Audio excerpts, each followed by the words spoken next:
Study Your Chinese. 大家好，여러분 안녕하세요. 전공약 CNHSK 원피스 합격 모의고사 4급 저자 김지영 강사입니다. 합격 전략 D-Day 2일 쓰기 1부분 강의 시작하도록 하겠습니다. 자, 쓰기는요 1부분과 2부분으로 구성이 되어 있고요. 1부분은요 10문항이 출제가 되고요. 2부분은 5문항이 출제가 됩니다. 따라서 쓰기는 총 문항수가 15문항이 되는 거고요. 이 15문항을 여러분들이요 25분 안에 다 완성을 하셔야 됩니다. 자, 쓰기 역시 답안지 작성 시간을 따로 드리지 않기 때문에요. 여러분들이 시험지에다가 다 문장을 다 적고서 답안지에다 옮기려고 하면 시간이 부족할 수 있기 때문에 쓰기는요. 바로 직접적으로 답안지에다가 문장을 완성하자라는 점을 꼭 기억을 하셨으면 좋을 것 같아요. 자, 쓰기 점수는 100점 만점이 되겠고요. 자, 지금부터 저랑 이제 쓰기 1부분 문제 유형과 쓰기 1부분을 어떤 식으로 접근해서 문제를 풀어야 되는지 문제 접근법에 대해서 한번 보도록 할게요. 쓰기 1부분은요.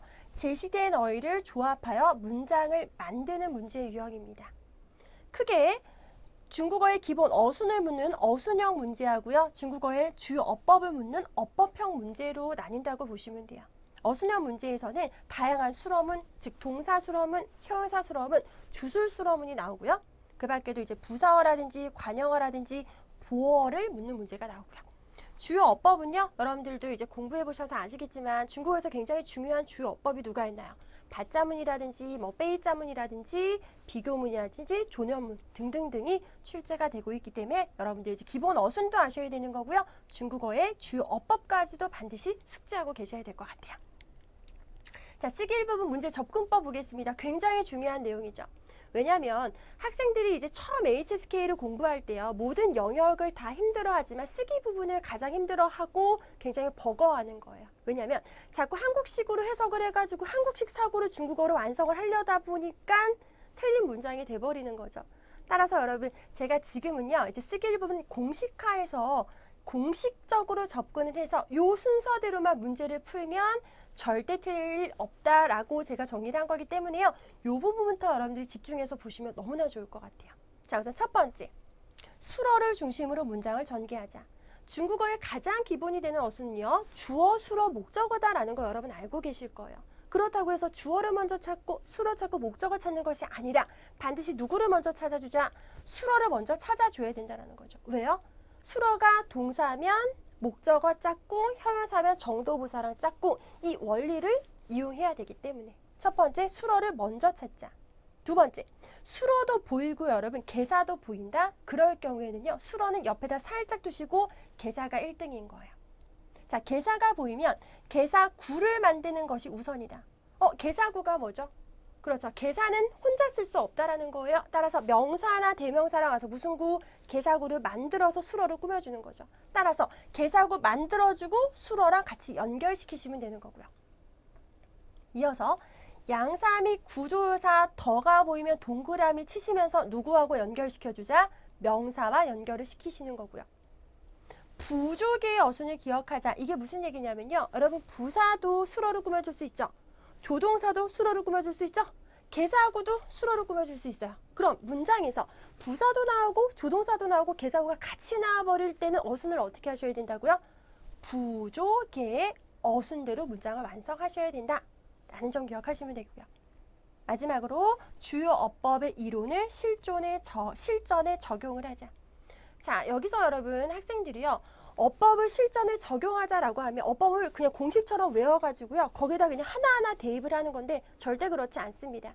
주요 어법을 보실 때 이런 어법을 왜 활용하는지에 대해서 여러분들이 먼저 이해를 하시고 문장을 정리하실 때는 제가 위에서 설명을 드렸던 이 순서 그대로 적용을 해서 문제를 푸시면 될 것 같아요. 제가 이제 뒤에 가면 실전 문제 풀이해 드릴 거거든요. 그럴 때 적용해서 어떤 식으로 문제 푸는지까지 설명을 드리도록 하겠습니다. 자, 우리 바로 전략으로 가서 우리 적용해서 한번 문제 한번 풀어보도록 할게요. 자, 첫 번째 전략, 비법 1이죠. 수어가 동사면 함께 호응하는 목적어를 찾아라. 자, 아까 제가 수어를 먼저 찾으라고 했어요. 그럼 수어가 동사일 땐 누구를 찾아라? 그렇죠. 목적어를 찾아라. 공식처럼 여러분들이 기억을 하시면 될 것 같아요. 자, 제시되어 있는 단어들 한번 보도록 할게요. 중시라는 건 중시 혹은 중시하다. 那篇报道. 자, 报道는 보도 기사가 되는 거고요. 피해는 보도나 기사. 그죠? 이렇게 문서 따위로 되어 있는 걸 쓸 수 있는 양사가 되는 거고요. 引起了 야기시켰다. 校长的 교장 선생님의. 자, 그러면 여러분들이 딱 보시고 수러를 먼저 딱 찾으셔야 되는 거죠. 자, 여기서 수러가 될 수 있는 아이는 누가 될까요? 인치가 수러가 될 것 같아요. 왜요? 얘는 또 러하고 같이 호응했기 때문에 얘가 동사 수러다라는 걸 알 수 있는 거죠. 첫 번째 수러를 딱 찾으시면 돼요. 인치러. 러랑 같이 호응했기 때문에 동사 수러구나. 자, 목적어랑 짝꿍 만들어주자. 인치는 여기서 같이 호응할 수 있는 목적어 누구밖에 없습니까? 重视밖에 없죠. 인치러 重视. 중시를 야기시키다는 건 무슨 뜻이에요? 중요하게 생각하게끔 했다. 이런 의미가 되는 거죠. 그럼 주어 찾아볼까요, 여러분? 무엇이 중요하게 생각하게끔 했다는 거예요? 那篇报道, 그 보도, 그 기사가. 따라서 那篇报道引起了重视. 하나만 더. 校长的 교장 선생님의 더 다음에는 항상 뒤에 누구랑 결합시켜줘야 된다? 명사랑 결합을 시켜줘야 되는 거죠. 그럼 여기서 명사 누구? 重视, 중시를 꾸며주면 된다라는 거죠. 따라서 이 문장의 정답은 뭐가 되는 거예요? 那篇报道引起了校长的重视. 그 기사는 교장 선생님을 중시를 불러일으켰다. 무슨 얘기예요? 그 기사를 교장 선생님이 보고 중요하게 생각했다. 뭐 이런 식으로 해석을 하시면 될 것 같아요. 따라서 첫 번째 전략의 비법이 수러가 동사며 같이 호응하는 누구를 찾자? 목적어를 찾자라는 거 기억을 하시고요. 전략 1의 비법 4로 넘어가 보도록 할게요. 수러가 그럼 형용사면 어떻게 해줘야 돼요? 형용사면 정도부사와 연결을 시켜라. 자, 여러분 형용사는요 단독으로 쓰일 수가 없어요.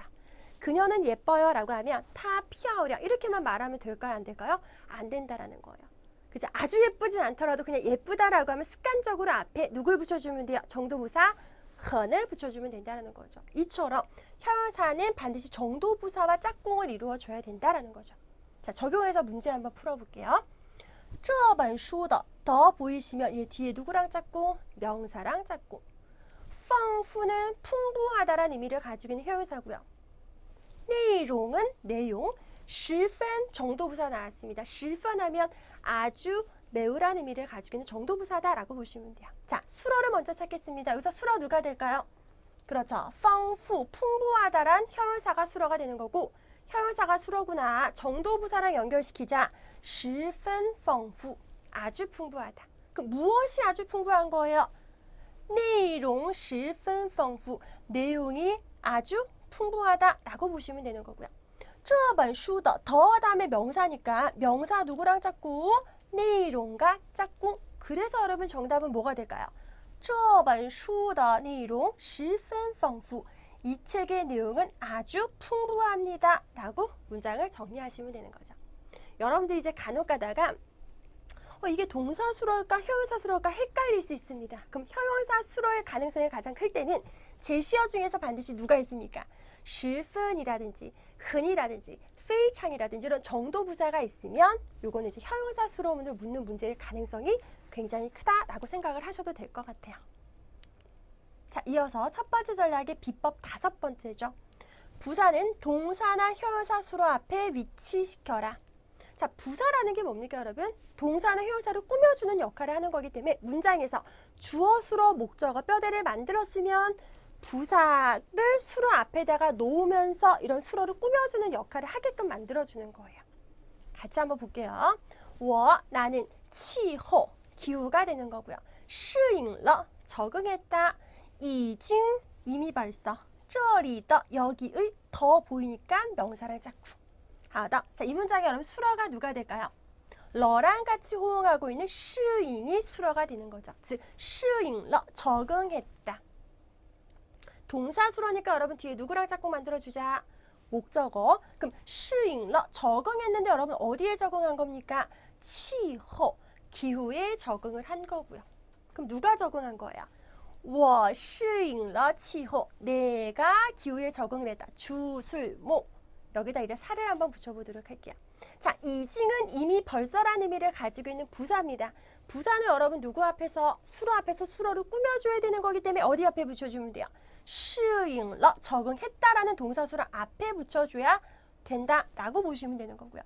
여기의 더 다음에 명사니까 이때 명사는 기후를 꾸며줘야 되는 거죠. 따라서 정답은 뭐가 돼요?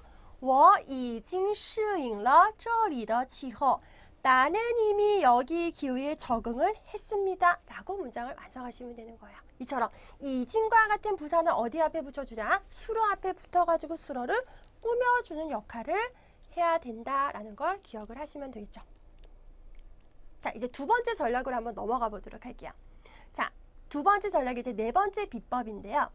개사인 발을 중심으로 문장을 전개하라라는 겁니다.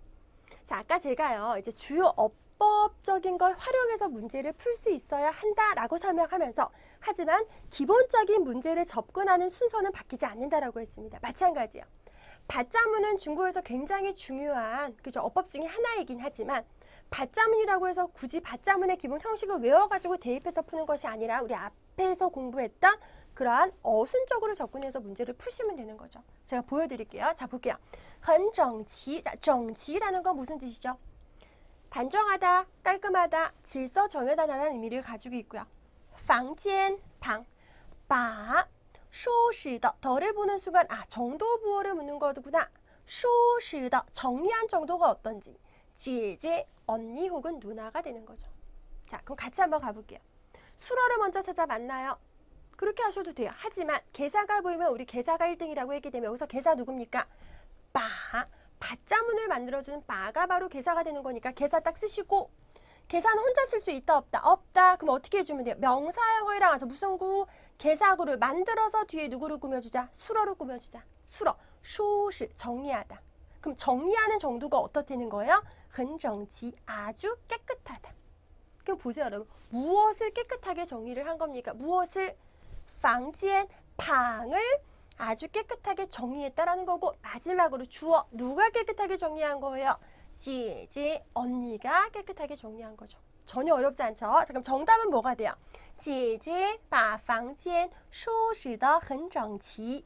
언니는 방을 아주 깨끗이 정리를 했습니다. 라고 보시면 되는 거죠. 따라서 받자문이라는 건 주어가 목적어를 어떻게 처치했냐라는 결과를 나타내 주는 거지만 그런 기본적인 의미도 여러분 알고 계시고 문장을 정리하실 때는 이러한 접근법에 따라서 문장을 정리하시면 되는 거죠. 이어서 가볼게요. 자, 두 번째 전략의 비법 7번째입니다. 조년문에서 장소가 주어 역할을 함을 기억해라 라는 거죠. 자, 조년문을 묻는 문제도 시험에서 굉장히 자주 출제가 되고 있는데 우리 기본 어순으로 접근을 해서 문제를 한번 풀어보도록 할게요. 挂着, 걸려있다. 墙上, 벽에. 中国地图, 중국 지도. 一张, 한 장이 되는 거죠. 자, 수로 찾겠습니다. 수로가 누구죠? 挂着, 걸려있다. 동사 수로니까 목적어 수만 해주면 되는 거예요. 자, 挂着, 걸려있는데 무엇이 걸려있습니까? 中国地图, 중국 지도가 걸려있는 거죠. 수사하고 양사는 수, 양, 명의 원리에 의해서 누구랑 결합시켜주자? 명사랑 결합을 시켜줘야 되기 때문에 挂着一张中国地图가 되는 거죠. 그럼 마지막. 어디에 한 장의 지도가 걸려있다는 거예요? 墙上, 벽에는. 조년문은 장소가 주어를 앞으로 빼시고 정답은 墙上挂着一张中国地图. 벽에는 한 장의 중국 지도가 걸려 있습니다. 라고 문장을 정리하시면 되는 거죠.